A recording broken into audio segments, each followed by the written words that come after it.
Hi everyone. तो इस video में हम स्टार्ट करने जा रहे हैं अपना न्यू टॉपिक जिसका नाम है different type of speed of gas molecules. मतलब हम types of gas types of gas molecule types of speed of gas molecules की बात करेंगे। ठीक है, फिलहाल के लिए अभी हम मेन तीन टाइप्स की स्पीड्स को स्टडी करेंगे। एक है आरएमएस स्पीड, दूसरी है अपनी मोस्ट प्रोबेबल स्पीड और तीसरी है एवरेज स्पीड। ठीक है, ये नोटेशन है, मतलब मैंने ऐसा डिनोट किया है। मोस्ट प्रोबेबल क्या होता है, एवरेज क्या होता है, वीआरएमएस क्या होता है, ये सब डिटेल में हम इस लेक्चर में पढ़ने जा रहे हैं। पिछले के दो लेक्चर में मैंने वीआरएमएस के बारे में बहुत ज्यादा बताया आपको। इस लेक्चर में मे भी उतना ना बताऊं क्योंकि ऑफ कोर्स यार हमने सब पहले ही कवर कर लिया है। बस हम देख रहे हैं कि यार ये होता क्या है। और वैसे भी ये वीआरएमएस ही इंपॉर्टेंट है, बाकी ये दोनों पे उतने क्वेश्चंस नहीं आते हैं। तो चलिए देखते हैं वीआरएमएस क्या है, मोस्ट प्रोबेबल स्पीड क्या है और एवरेज स्पीड क्या है। अब हम पढ़ने जा रहे हैं रूट मीन स्क्वायर स्पीड। क्या होता है गैसेस की रूट मीन स्क्वायर स्पीड। आप सभी गैसेस मॉलिक्यूल्स की वेलोसिटी का स्क्वायर कर रहे हो, स्क्वायर किया आपने और स्क्वायर करने के बाद उन सभी का मीन निकाला और उसे अंडर रूट में डाल दिया, तो वही होता है वीआरएमएस। आपने क्या किया, v1 का स्क्वायर, v2 का स्क्वायर, v3 का स्क्वायर और ऐसे करते जा रहे हो जितने नंबर ऑफ मॉलिक्यूल्स है अपॉन उसी नंबर से डिवाइड दे रहे हो और इसका अंडर रूट निकाल रहे हो आप। तो यही है रूट मीन स्क्वायर स्पीड। और यहाँ पे v है speed of the gases. v1 पहले मॉलिक्यूल का स्पीड, v2 दूसरे मॉलिक्यूल का स्पीड। यहीं पे आपने कुछ इंपॉर्टेंट फॉर्मूला भी पढ़ा है वीआरएमएस का। कौन कौन सा पढ़ा है लिखना, under root of 3 PV by 3 PV by mass of gas. Mass of gas को मैं स्मॉल m कैपिटल N से लिख रहा हूं। स्मॉल m मास ऑफ एक गैस का मास है और n नंबर ऑफ गैसेस है। एक और फॉर्मूला आपने पढ़ा था जो कि था 3 PV RT by capital M। Capital M molecular weight है। और एक और फॉर्मूला होता है under root of 3 kT by small m। Okay, तो ये k क्या है, k बोल्ट्जमैन कांस्टेंट है। आपने मे बी नाम सुना हो, बोल्ट्जमान कांस्टेंट। ठीक है, ये कांस्टेंट है जिसकी वैल्यू 1.38 इंटू 10⁻⁻23 जूल पर केल्विन होती है। तो ये फॉर्मूला शायद आपको नया नया लग रहा होगा कि ये तो हमने पढ़ा नहीं है, तो डोंट वरी, मैं आपको बताता हूं क्या होता है। काइनेटिक एनर्जी का फॉर्मूला आपको पता होगा, हाफ एम वी स्क्वायर। और ये जो v है ये आरएमएस स्पीड है। ठीक है, तो ये काइनेटिक एनर्जी का फॉर्मूला ना उसी से ये आया है। कैसे आया देखो, काइनेटिक एनर्जी का एक और फॉर्मूला होता है in terms of temperature. Temperature के टर्म में काइनेटिक एनर्जी का 3/2 kT भी होता है और k वही कांस्टेंट है, बोल्ट्जमान कांस्टेंट। ठीक है, और T टेम्परेचर है। अब जो कि ये दोनों काइनेटिक एनर्जी है और दोनों गैसेस की काइनेटिक एनर्जी है, तो ये दोनों इक्वल होगा। तो मैंने क्या किया, हाफ m VRMS का square is equal to 3/2 kT। Okay, अब देखो मैं क्या कर रहा हूं, इस 2 को उधर लेके गया अगर मैं, तो ये 2 कैंसिल आउट हो जाएगा, तो ऊपर सिर्फ 3 बचा। और इस m को भी मैं इस साइड ले जा रहा हूं तो इधर m बचा, और अगर मैं इधर से स्क्वायर हटाऊंगा तो इधर रूट आएगा, तो रूट आ गया। समझ में आया ये फॉर्मूला कहां से आया? यहां से आया। तो एक और फॉर्मूला हमें मिल गया VRMS का। ओके, होप आपको ये VRMS की कहानी समझ में आई।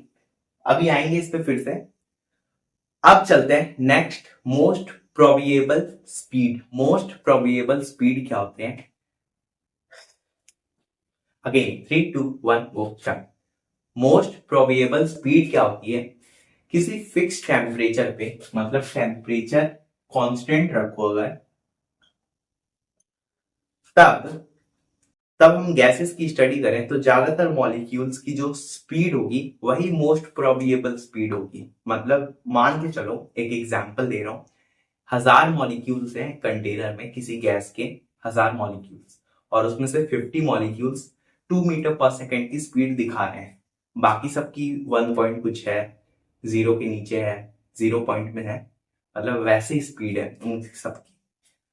तो सबसे ज्यादा से 50 मॉलिक्यूल्स की स्पीड सेम है 2 मीटर पर सेकेंड, तो वही 2 मीटर पर सेकेंड मोस्ट प्रोबेबल स्पीड होगी। मैंने जस्ट एक एग्जांपल दिया है, एक्चुअल में जरूरी नहीं है ऐसा हो। ठीक है, इसका एक फॉर्मूला होता है √2RT स्मॉल m। ठीक है, ये एक फॉर्मूला है, इसका डेरिवेशन मैं लेके आऊंगा नेक्स्ट, इस सीरीज में तो नहीं होगा लेकिन एक सेपरेट वीडियो मैं इस पे बनाऊंगा। अगर आपको इसका डेरिवेशन जानना है तो आप सर्च कर सकते हैं। तो होप आपको ये फॉर्मूला पता चल गया। अब अगर आपको आरएमएस स्पीड भी दे रखी है तब भी आप मोस्ट प्रोबेबल स्पीड निकाल सकते हो। क्यों, कैसे? उसके लिए भी हमारे पास एक फॉर्मूला है कि मोस्ट प्रोबेबल स्पीड है वो अप्रोक्सीमेटली इक्वल होता है √2/3 ऑफ VRMS वैल्यू। ठीक है, जिसे सॉल्व करने पे ये लगभग 0.816 VRMS के इक्वल आएगा। ठीक है, नियरली इक्वल होगा इसी वैल्यू के। तो अगर मान लो, एक एग्जांपल करा रहा हूं आपको क्वेश्चन, कि आपके पास VRMS वैल्यू दे रखी है, root mean square velocity, root mean square speed दे रखा है आपको 100 मीटर पर सेकेंड। मान लो यार, ऐसा होता नहीं है पर मान लो 100 मीटर पर सेकेंड है, और आपको मोस्ट प्रोबेबल स्पीड चाहिए, तो V मोस्ट प्रोबेबल स्पीड कितनी हो जाएगी? 0.816 इंटू 100 मीटर पर सेकेंड। तो इसे सॉल्व करने पे कुछ 81.6 अप्रोक्स आएगा। ऐसे निकाल सकते हो आप। समझ में आया? और ऑफ कोर्स एक कॉमन सी बात बता दूं मैं आपको कि जो V मोस्ट प्रोबेबल स्पीड है, ये ऑफ कोर्स यार VRMS से तो छोटा ही होगा। लॉजिक समझ रहे हो कैसे? क्योंकि RMS तो एक टाइप का एवरेज नहीं है, पर एक टाइप का तो एवरेज ही है ना। मोस्ट ऑफ गैसेस के एवरेज में ही आते हैं, और मोस्ट प्रोबेबल एक टाइप का स्पीड है जो कि थोड़ा कम ही रहेगा RMS से। अब now we are move to the next speed, जो कि है एवरेज स्पीड। एवरेज स्पीड क्या होता है? देखो, छोटा सा कॉन्सेप्ट है। अभी तक आपने एवरेज वेलोसिटी निकाला है, सेम उसी तरह एवरेज स्पीड भी होता है।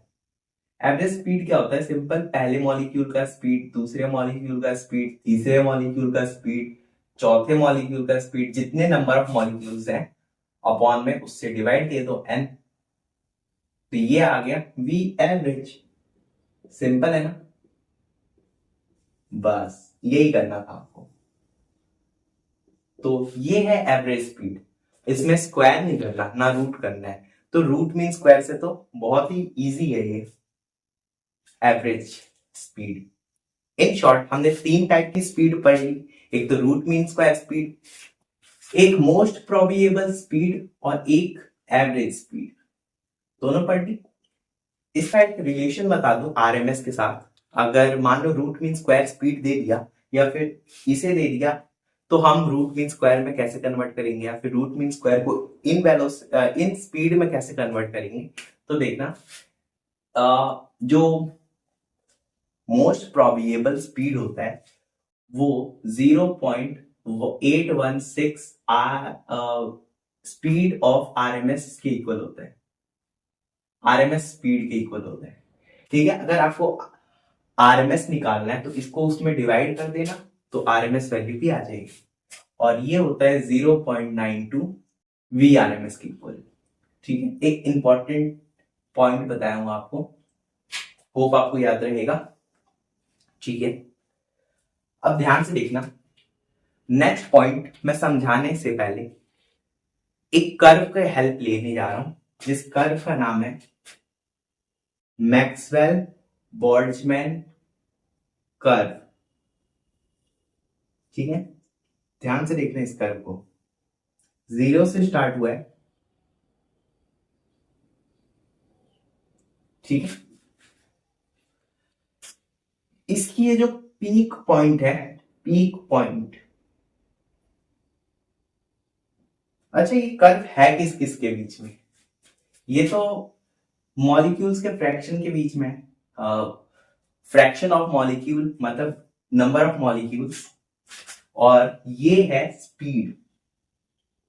स्पीड जितनी ज्यादा, मतलब इधर से स्पीड बढ़ रही है, इधर से नंबर ऑफ मॉलिक्यूल्स बढ़ रहे हैं, तो जितनी ज्यादा नंबर ऑफ मॉलिक्यूल्स हैं, जिस स्पीड पे है, उस स्पीड को क्या बोलेंगे, मोस्ट प्रोबेबल स्पीड, मतलब वीएमपी।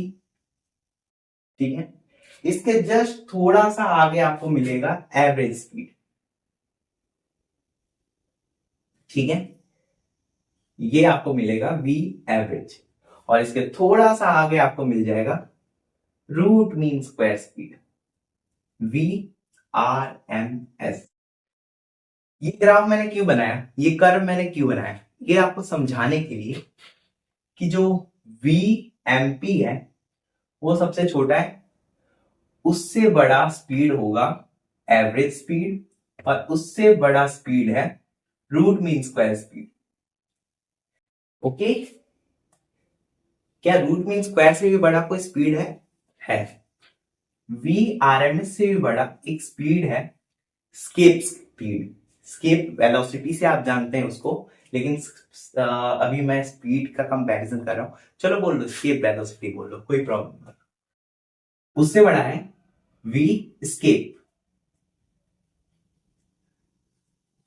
ठीक है, और ये वी स्केप क्या होता है, √2GR वैल्यू है। हर प्लेनेट सैटेलाइट्स के लिए ये वैल्यू अलग होती है, ऑफकोर्स यार। G acceleration due to gravity, R radius, किसका, प्लैनेट्स का। जैसे अर्थ के लिए मैं बताऊं तो अर्थ के लिए स्केप वेलोसिटी क्या है, 11.2 किलोमीटर पर सेकेंड अप्रोक्स। ठीक है, स्केप स्पीड है। और मून के लिए अगर मैं बताऊं, ये तो अर्थ के लिए था,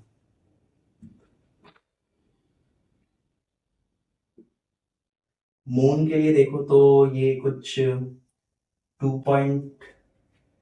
2.4 या 3 किलोमीटर पर सेकेंड होता है। तो होप आपको ये पूरा वीडियो समझ में आया होगा। इसमें सिर्फ 3 मेन पॉइंट आपको समझने थे।